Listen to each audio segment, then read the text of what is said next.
우리 한국 사람들이 흔히 어떤 일이 틀림없다 주장할 때 하는 말이 있습니다.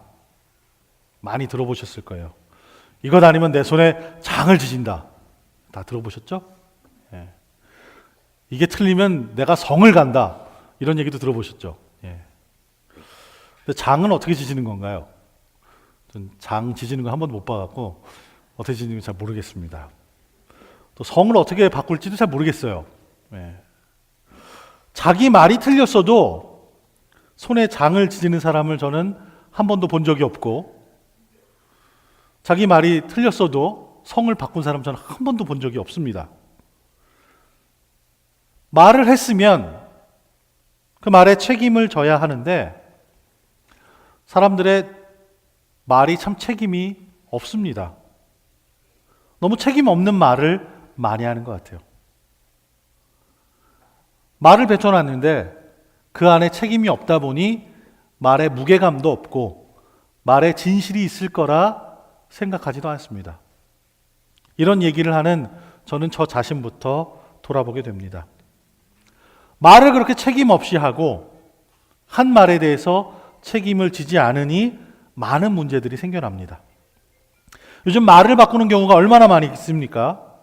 특별히 정치 뉴스를 보고 정치인들의 말을 하는 것을 보면 고개를 끄덕거릴만 합니다. 참 수시로 말을 많이 바꾸죠. 근데 곰곰이 그들의 입장도 생각해 보면 그럴 수밖에 없다라는 생각이 들기도 합니다. 왜냐하면 자기 입장에 따라 그런 말을 하기 때문에 지금은 이렇다라고 얘기를 하더라도 상황이 바뀌고 입장이 바뀌면 전혀 다른 이야기를 하게 되는 것입니다. 심한 경우는 무슨 일을 놓고 막 반대를 했는데 순간 입장이 바뀌니까 막 찬성하고 그게 옳다 그렇게 하는 경우를 우린 봅니다. 우리 하나님은 그런 사람들과 달리 참 신실하고 약속을 꼭 지키시는 분입니다. 그분이 우리에게 귀한 약속을 주시고 그 약속을 반드시 이루어 주십니다. 우리가 함께 읽고 있는 야고보서는 우리 행위에 집중을 합니다. 말씀을 행하는 사람이 되어야 함을 강조하는 것이죠. 오늘까지 9월 한 달을 우리가 야고보서를 보면서 지냈습니다. 이 5주일 동안 우리는 이 야고보의 그 메시지에 관해서 열심히 배웠습니다. 사도 야고보는 우리가 무엇을 하는가가 우리 생각이나 우리의 믿음만큼이나 중요하다고 말을 합니다. 야고보서 1장에서 말씀을 듣기만 하는 사람에서 말씀을 행하는 사람으로 거듭나야 한다고 우리를 권면합니다. 바로 이것이 우리가 첫 주일에 들은 설교입니다. 야고보는 우리의 믿음이 행동으로 드러나지 않으면 믿음이 결코 아니라고 힘주어서 얘기합니다. 행동이 없는 믿음은 죽은 믿음이고 결국 아무것도 아니다. 그렇게 말씀에서 얘기합니다. 그리고 이 말씀은 두 번째 주제로 이어집니다. 사도 야고보는 그러면 어떻게 말씀을 행하는 사람이 되는지에 관해서 얘기합니다. 바로 도움이 필요한 사람들을 도와주는 사역을 이야기하는 것이죠. 그러면서 그런 사역에서 편견과 편애에 관한 이야기를 합니다. 한 발 더 나아가서 우리가 어떻게 이야기하는지에 관한 이야기도 했습니다. 바로 이것이 세 번째 주제였습니다. 만약 다른 사람들 이야기하는 것을 여전히 좋아하신다면 집에 가시면 꼭 3장을 다시 한번 읽어보세요. 그리고 지난주에 우리는 지혜에 관한 이야기를 나누었습니다. 하나님부터 멀어지게 하는 세상의 지혜, 그리고 하나님과 가깝게 말씀을 따라 살 수 있도록 도와주는 하늘로부터 오는 지혜에 관한 이야기를 배웠습니다. 그리고 오늘 사도 야고보는 기도의 이야기로 그의 편지를 마무리합니다. 그래서 오늘 우리가 함께 들을 이야기의 주제 단어는 바로 기도입니다. 우리가 이미 다 살펴본 바와 같이 야고보서는 온통 행동에 관해서 얘기합니다. 대부분의 사람들은 기도가 무슨 일을 하는 것이라고 생각하지 않습니다. 하지만 사도 야고보는 의인의 기도는 역사하는 힘이 큽니다 라고 성경이 기록하고 있습니다. 다른 말로 이야기하면 믿는 사람의 기도는 효과적이다 라는 얘기입니다. 이 기도는 능력이 많고 기도를 통해서 사람들이 구원을 받게 됩니다. 사도 야고보는 이렇게 얘기합니다. 여러분 가운데 고난당하는 사람이 있으면 기도하십시오. 즐거운 사람이 있으면 찬송하십시오. 여러분 가운데 병든 사람이 있으면 교회 장로들을 초청해 주의 이름으로 기름을 붓고 그를 위해 기도하게 하십시오. 서로 죄를 고백하고 병 낫기를 위해 서로 기도하십시오. 그렇게 권면합니다. 왜 이렇게 권면할까요? 믿음의 기도는 병든 사람을 낫게 할 것이며 주께서 그를 일으키실 것이기 때문입니다. 비록 죄가 있다 할지라도 그 죄가 하나님께로 용서받게 되기 때문입니다. 그 기도를 들으시고 하나님께서 응답하시길 것이기 때문에 기도하라 우리에게 그렇게 권면합니다. 근데 이렇게 기도하라라고 얘기하는 이것은 아주 용감한 고백입니다. 마치 한치 앞을 내다볼 수 없는 안개 속에서 믿음으로 그 첫 걸음을 내딛는 용기 있는 행동과 같습니다. 기도의 능력이 있다는 것을 믿는 이 믿음에는 영적인 전제, 추측들이 들어 있습니다. 이 담대한 믿음을 얻기 위해서는 몇 가지 부분에서 우리는 하나님을 전심으로 믿어야만 합니다. 오늘은 바로 그 부분들을 함께 살펴보기로 하겠습니다. 기도를 향한 믿음의 첫 걸음은 바로 우리가 기도할 때 누군가가 듣고 있다는 것을 믿는 것입니다. 많은 사람들, 심지어 여러 그리스도인들을 포함한 사람들이 기도는 스스로에게 이야기하는 것이다 이렇게 생각하는 사람들이 있습니다. 이 사람들은 생각하기를 다른 사람들을 위해서 기도하는 것, 다른 사람이 병 낫기를 위해서 기도하는 것이 맞지 빨리 낫길 바래, 빨리 나세요 이렇게 이야기하는 것과 별반 다르지 않다 그렇게 생각하는 사람들이 있습니다. 그래서 이들의 기도는 그들의 감정을 담고 있습니다. 하지만 아무 것에도 영향을 주지는 못하는 기도입니다. 왜냐하면 그들이 알고 그러든 모르고 그러든 아무도 듣지 않고 있다고 추측하기 때문입니다. 우리가 이런 경험들이 있습니다. 손님을 모시고 함께 모여서 식사하기 전에 식사 기도를 할 때가 있죠. 시간은 좀 늦어지고 배는 고프고 음식이 시간이 지나니까 점점 식기도 하고 또 아직 나오지 않은 음식은 간이 잘 맞았는지 어쨌는지 여러 가지 고민을 하다 보면 식사 기도는 하고 있는데 기도를 하나님께 드리는 것인지 그냥 공중에다가 매번 하던 그런 단어들을 내뱉는 것인지 모를 때가 있습니다. 또 어떤 분들 식사 기도 시키면 창세기부터 요한계시록까지 쫙 읊는 분들이 계세요. 배고픈 거 생각 안 하고. 네. 적당히 짧게 하는 게 가장 좋은 식사 기도죠. 그 적당히가 참 어렵습니다. 그래도 오신 손님들 생각해서 초청한 가정을 생각해서 하나하나 놓치지 않고 다 살피는 기도를 하다 보면 기도가 이렇게 늘어지게 되죠. 또 교회에서도 여러 모양으로 크고 작은 모임들이 있습니다. 그때마다 목사 된 사람이 기도하는 것이 아니라 때로는 여러 사람들 이렇게 기도시킬 때가 있습니다. 목사님이 갑자기 기도를 부탁할 때도 있죠. 덜컥 그런 일이 생길까봐 그런 분위기가 된다 싶으면 괜히 딴 일들을 하십니다. 네. 눈 안 마주치려고 막 애를 쓰시는 분들도 계시고 그래요. 네. 다 그런 경험 있으시죠? 네. 기도는 그냥 습관처럼 하는데 내가 이거 하나님부터 하는 건지 어쩐 건지 잘 모르고 그냥 습관적으로 그냥 할 때가 있어요. 버릇처럼. 그럴 때는 좀 잠깐 멈추고 내가 하나님께 하는 거구나 다시 한번 해야 될 때가 있습니다. 어느 교회 예배 중에 생긴 일입니다. 그 교회는 저희 교회처럼 사운드 시스템이 좋지 않았어요. 그래서 대표 기도하는 분의 기도 소리가 잘 들리지 않았습니다. 오늘 김혁시 장로님은 우렁차게 기도하시니까 다 들리잖아요. 그죠? 근데 그날 그 주일에 기도를 맡으신 분의 목소리는 유난히 작아서 하나도 알아들을 수가 없었어요. 기도를 뭐라고 하시긴 하는 것 같은데 전혀 알아들을 수가 없으니까 답답하게 여겼던 분이 뒤에서 큰 소리로 얘기합니다. 하나도 안 들립니다. 크게 기도해 주세요.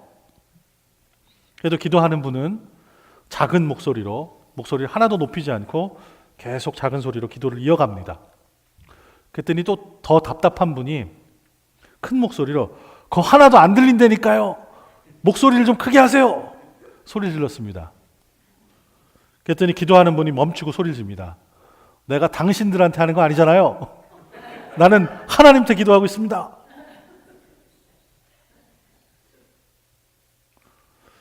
기도는 우리에게 스스로 속삭이거나 혹은 공중에 대해서 하는 소리가 아닙니다. 기도를 들으시는 하나님이 분명히 계십니다. 우리가 기도할 때 우리는 전지전능하신 하나님을 향해 하는 것입니다. 이 전능하신 하나님을 향해서 기도한다는 생각은 사실 좀 무서운 생각입니다. 만약에 우리가 함께 모여 있는 이 자리에 대기업 회장님이 이곳에 있고 우리가 그분한테 어떤 이야기를 한다면 우리는 아마 생각을 열심히 해서 단어를 잘 선택하고 표현도 좀 잘해 보이려고 내가 좀 잘 생각해서 잘 얘기하는 사람처럼 보이려고 아마 그렇게 노력을 할 것입니다.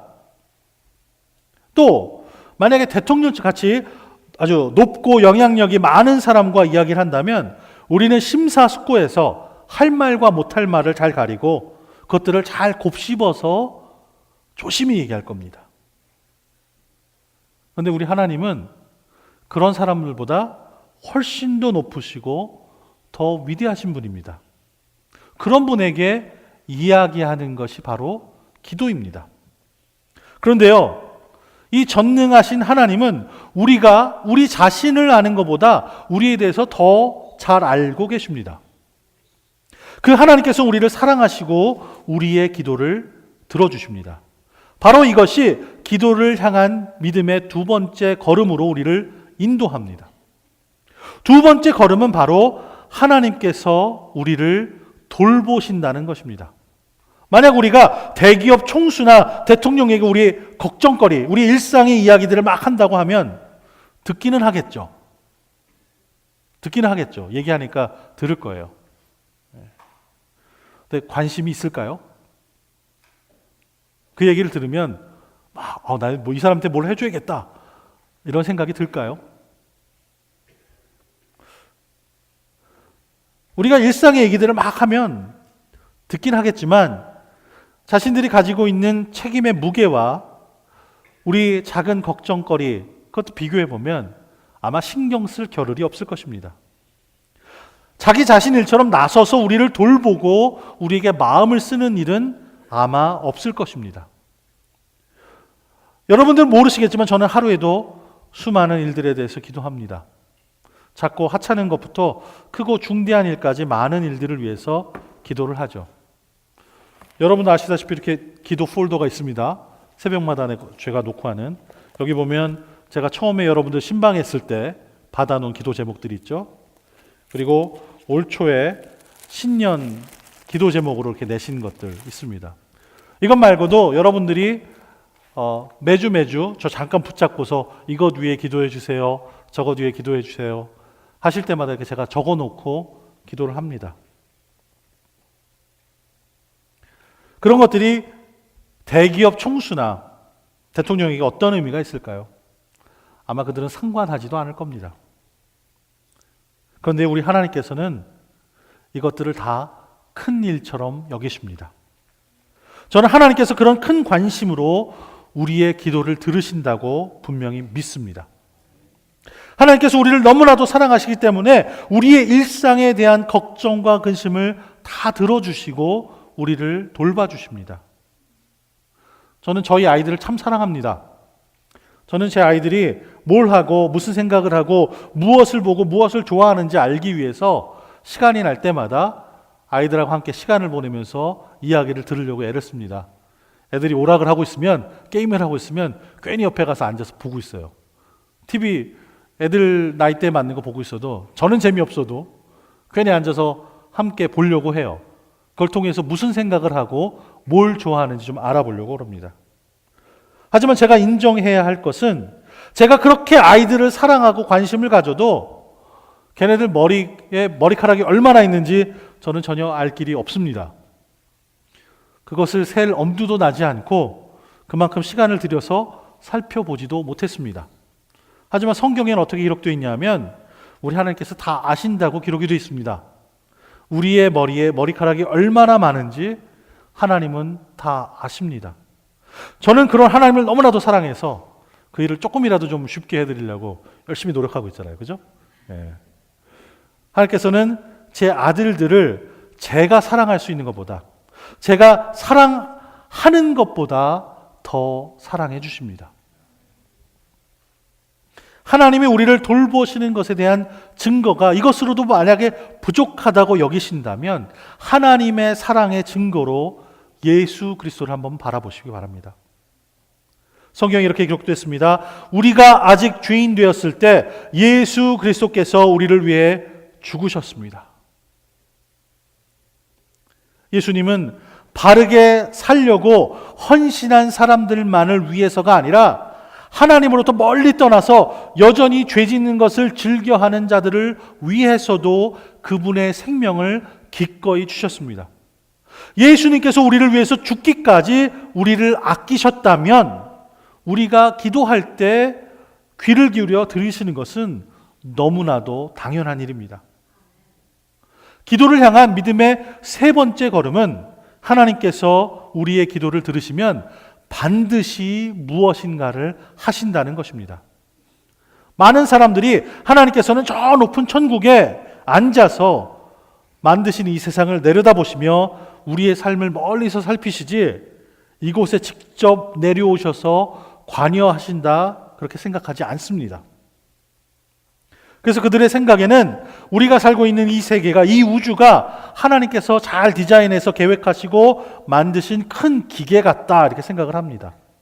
마치 커다란 기계 속에 수많은 부품들이 서로 잘 연결되어 있고 톱니바퀴가 꽉 잘 맞아서 돌아가는 것처럼 하나님께서 그렇게 아름답게 잘 돌아가게 만들어 놓으시고 뒤로 물러서셔서 그냥 이렇게 바라만 보신다 이렇게 생각하고 있습니다. 이렇게 만약에 세상을 생각하고 하나님을 생각한다면 온 세상은 그냥 알아서 돌아가는 것이고 하나님 그냥 뒷짐지고 방관만 하시는 그런 분이다라고 고백하는 것입니다. 성경은 하나님께서 이 세상에, 이 우주에 가깝게 관여하시고 계시는 것을 직접 보여줍니다. 하나님은 아담과 하와와 함께 에덴 동산을 함께 거닐며 산책을 하셨습니다. 하나님께서는 노아에게, 아브라함에게, 그리고 한나에게 직접 말씀하셨습니다. 하나님께서는 엘리야 선지자를 위해서 불을 비처럼 내려주셨고 에스겔, 그리고 이사야, 그리고 요한에게 직접 나타나셨습니다. 바울을 위해서는 하나님의 아들인 예수님이 부활의 몸으로 직접 나타나셔서 그를 만나 주셨습니다. 하나님께서 이 세상에 직접 관여하시는 것이죠. 하나님께서 직접 손을 대고 우리 삶 속에 직접 찾아오시는 것입니다. 문제는 우리들 중 많은 사람들이 기도는 열심히 했는데 응답되지 않았다고 생각하는 것이기 때문에 이런 이해가 있는 것입니다. 그래서 그런 이해를 가지고 하나님께서 우리의 기도를 멀리서 들으셨지만 응답하지 않으시기로 작정하셨다. 그렇게 추측을 합니다. 하지만 바로 이 부분에서 우리는 믿음의 큰 걸음을 내딛어야 합니다. 믿음은 우리가 볼 수 없는 것들을 믿는 것입니다. 아버지로서 저도 아이들이 원하지만 또 아이들이 때로는 자기네들이 이거 꼭 필요한 것이다 그렇게 믿고 있지만 아이들을 생각해서 주지 않는 것들이 있습니다. 제가 그렇게 하는 것은 그것들이 아이들에게 아직 도움이 되지 않거나 아직 그것들을 가질 만한 준비가 되지 않았다고 믿기 때문에 그렇습니다. 우리 하늘 아버지도 마찬가지십니다. 때로 하나님께서 아니야. 또 때로는 아직 이렇게 응답해 주십니다. 왜냐하면 하나님께서 우리에게 가장 좋은 것이 무엇인지 아시기 때문에 우리의 기도에 따라 또 하나님의 선하신 판단에 따라 응답을 주시기 때문입니다. 우리를 우리보다 더 잘 아시는 하나님이 우리를 사랑하시는 방법입니다. 여러분 중에 어려움을 겪고 계시는 분이 계십니까? 기도하십시오. 요즘엔 삶이 좋아. 맨날 이랬으면 좋겠다. 그런 분이 계십니까? 찬양하고 기도하세요. 몸이 또 마음이 아프신 분이 계십니까? 하나님 앞에 기도하세요. 사람 앞에서 또 그리고 하나님 앞에서 죄를 지으신 분이 계십니까? 하나님 앞에 기도하세요. 뭐라도 하셔야 합니다. 그냥 계시지 말고 하나님께 돌아서세요. 여러분이 만약 여러분의 입술로 여러분의 믿음으로 나는 하나님을 믿습니다 라고 고백하신다면 그 믿음을 실천해 보세요. 어려움을 당할 때 기도로 하나님께 나아가세요. 좋은 일이 생겼을 때 하나님께 찬양하세요. 아픔을 겪었을 때 믿음의 식구들을 불러서 함께 기도해 보세요. 그리스도인이라면, 정말로 하나님을 믿는 사람이라면, 예수님을 따르는 삶이라면 고난이 올 때 기도하라는 것입니다. 우리 그리스도인들은 어려움이 생길 때마다 다 기도할 것 같지만 기도 안 하는 분도 계십니다. 의외로 꽤 많이 계세요. 기도하지 않고 사람들만 열심히 찾아다닙니다.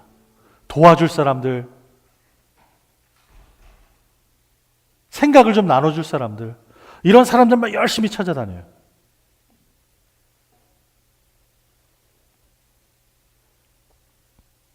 물론 우리가 노력을 해야 합니다. 하나님을 전혀 찾지 않으면서 자기가 해보려고 하면 그건 좀 잘못된 것이죠. 또 그냥 주저앉아서 자포자기 하는 사람도 있습니다. 어떻게든 되겠지. 될 대로 되겠지. 그러나 문제 생길 때는 기도할 때입니다. 지금이 내가 기도할 때다 라고 하나님이 문제를 통해서 말씀하시는 겁니다. 문제가 생겼을 때는 기도하라는 하나님의 사인입니다. 기도할 때 문제를 해결해 줄 수 있는 능력을 가지신 하나님께서 우리의 삶을 인도해 주십니다. 왜 자꾸 해결할 능력이 없는 사람들만 그렇게 괴롭히면서 쫓아다니세요? 문제 해결을 해 주실 수 있는 그 능력을 가지신 하나님을 먼저 찾을 필요가 있습니다. 그러면 하나님께서 누구를 만나야 할지, 가서 뭘 해야 할지, 언제 어디서 무엇을 할지 우리에게 지혜를 주십니다. 기도하시는 분들은 아실 겁니다. 기도하는데 전혀 예상하지 못했고 내 머릿속에 없던 생각이 딱 떠오를 때가 있어요. 아무리 상상의 나래를 펴도 그런 일을 생각해낼 수가 없는데 기도하던 중에 딱 떠오를 때가 있어요. 주님께서 기도 중에 주시는 지혜입니다.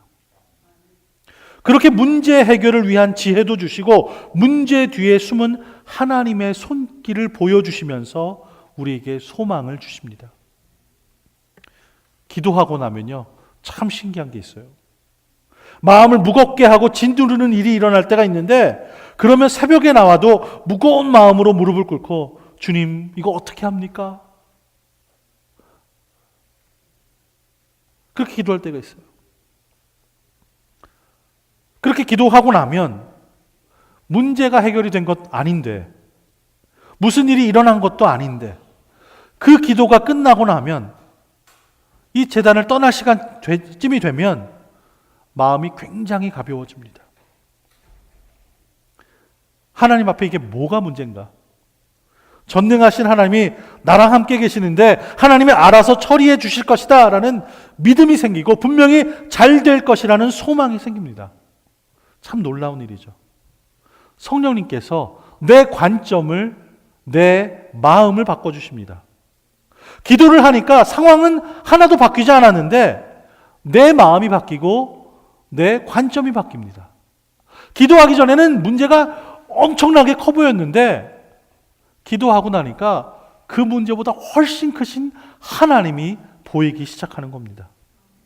그러니까 상황은 똑같지만 그것을 보는 내 눈이 바뀌어서 이전에 문제로 생각해서 마음이 무거웠던 것이 이제는 전혀 문제가 되지 않고 마음이 무거울 이유가 없어지는 것입니다. 그리고 우리가 처해 있던 그 상황까지도 하나님께서 바꿔주실 때가 있습니다. 그러니까 기도해 보세요.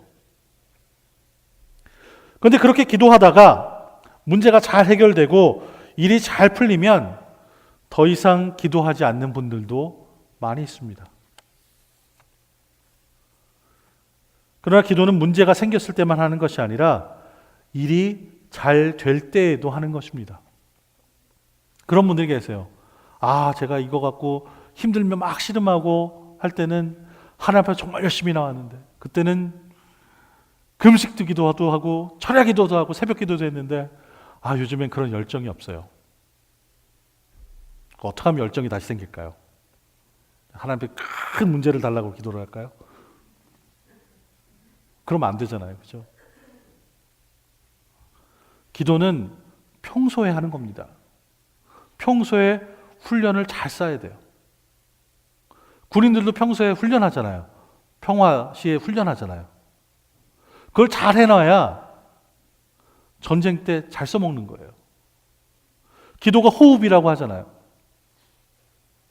평소에 호흡하는 훈련을 잘 해놔야 바쁘고 힘들고 어려울 때 호흡을 잘하게 되는 겁니다.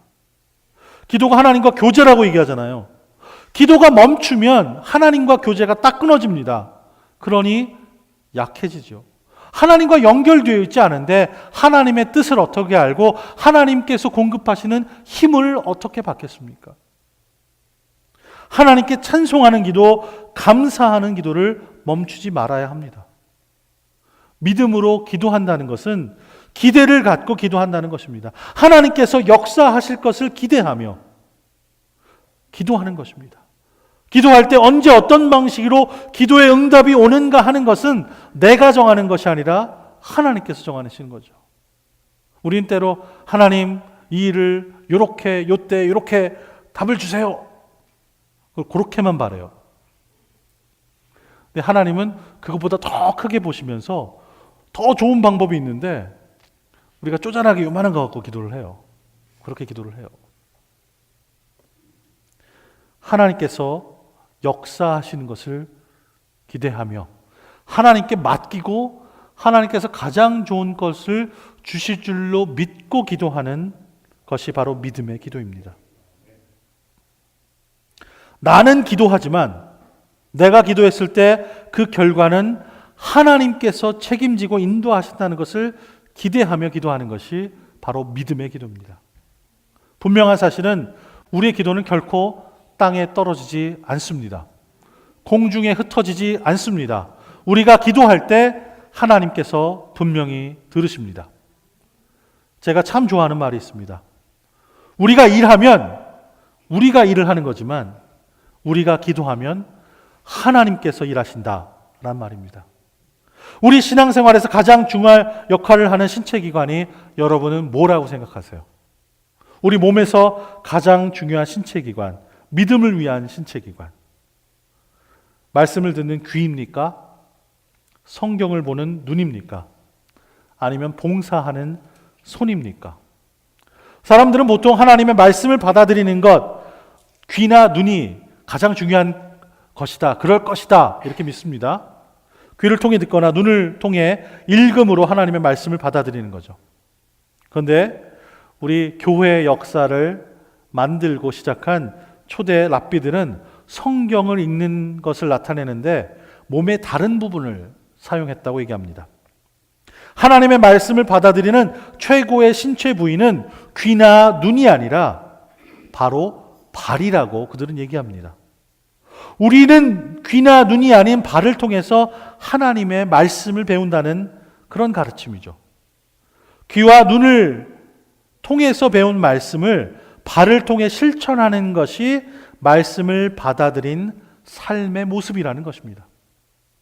아무리 많이 알고 아무리 많이 깨닫고 아무리 성경을 많이 읽고 아무리 기도를 많이 해도 정작 내가 알고 있는 말씀을 그대로 실천하여 살고 있지 않으면 아무런 소용이 없다는 것을 우리는 너무나도 잘 알고 있습니다. 그러므로 주님의 말씀이 머릿속에만 머물러서는 안 됩니다. 지식적으로 알기만 하고 행동이 전혀 없는, 아니면 알긴 알지만 전혀 반대로 나아가는 삶이 되어서는 곤란합니다. 우리는 정말 손과 발을 사용해서 주님의 말씀대로 행함으로 진정한 복을 체험하는 성도들이 되어야만 합니다. 하나님의 말씀을 듣기만 하지 마시고 말씀을 실천하는 사람들이 되어보세요. 기도로 믿음의 발걸음을 한번 내디뎌 보세요. 우리 하늘 아버지께서는 우리 기도를 반드시 들으십니다.